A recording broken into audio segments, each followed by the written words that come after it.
Hello everybody. Okay, this is the final video in this particular series on open individualism, and what this is about is ethics and coordination. So, I think that actually in order to solve a lot of coordination problems that plague humanity and I suppose like conscious beings as a whole more broadly is this sense of oneness. I actually do think that the feeling of oneness, together with like philosophically rigorous arguments for oneness, is capable of revolutionizing the world and changing it entirely. Perhaps like there's going to be a before and after, and I'm sure like this has been tried before, definitely with ancient religions and cults and several movements. But I think that the critical thing that they were missing was the philosophical rigor of it. That they were just basically trying to get you really high to feel, oneness, which, as I explained, is not enough to actually prove oneness. Partly because, the feeling of oneness might have more to do with the dissolution of internal boundaries within your own world simulation, rather than actually dissolving and merging with the rest of the universe, which would be a different thing. For example, when you take 5-MeO DMT, I think that actually what's happening is that internal boundaries are being dissolved more than that you're actually merging with other people or your environment or with God.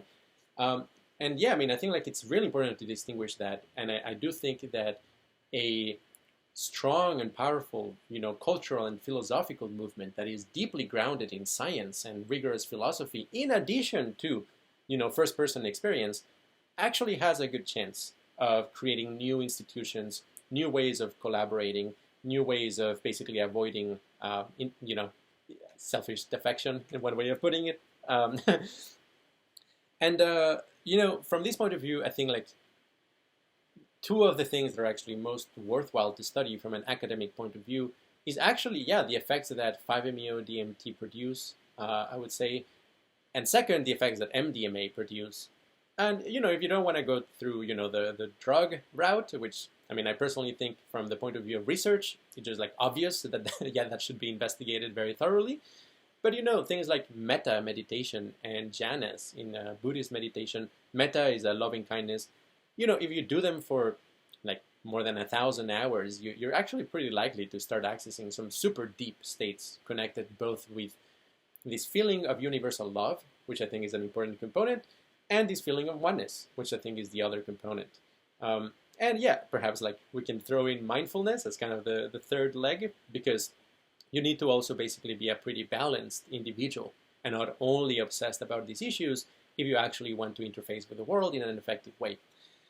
And, you can consider, for example, as a thought experiment, what would happen if we were to take, world leaders, or let's say the CEOs of very important companies, put them in a room and giving them voluntarily and consensually high doses of 5-MeO DMT at the exact same time. If you are the CEO of let's say Microsoft and Apple, you're just examples, obviously I'm joking here, while the two CEOs are experiencing this sense of oneness and profound energy and coherence and luminosity, which will happen with 99% chance if you give them a high enough dose of 5-MeO DMT, they will for a while be thoroughly confused about who they are in the room. This is a fascinating effect. But if two people take 5-MeO DMT within a certain proximity, there's a point in the experience where you don't know which of those two people you are. And in a sense, you may even feel that actually there's no true answer to that question, that you're either both or neither, or you're both and neither. That's usually the feeling, that it's kind of like within 5-MeO DMT type experiences, it almost sounds absurd, the idea that you would only be one particular human. And, it's a fascinating state of consciousness. I think it's profoundly relevant and important for game theory and understanding consciousness and valence, how symmetry is related to the pleasure-pain axis. And I think like interventions like that, again, I'm joking here because that would be an extremely crude intervention, and I don't think it would work every single time. But it's pointing, I think, in the right direction.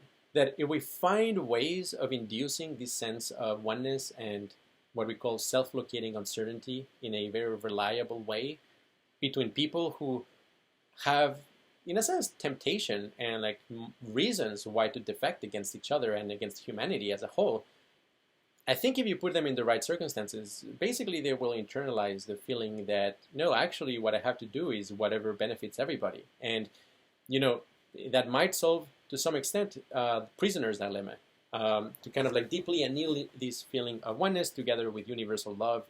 And then, it's actually rational to just do whatever benefits the most sentient beings. It's not only, altruist, it's not only like being a good person, it's not only, playing nice. It would actually be a consequence of decision theoretic rationality, which again puts in a completely different realm, so much more firm ground and philosophical rigor, as opposed to just kind of these hippie-ish, desire for harmony and oneness, which has so many problems when just taken as kind of a naive desire. I think we actually need to solve the game theoretical problems here.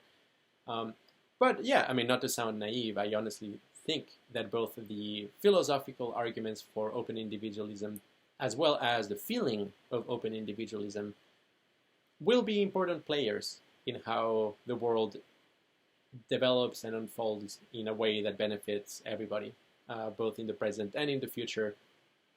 And yeah, that is my sincere desire that this comes to pass.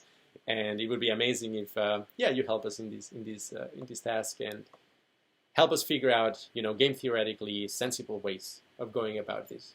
All right. Thank you very much.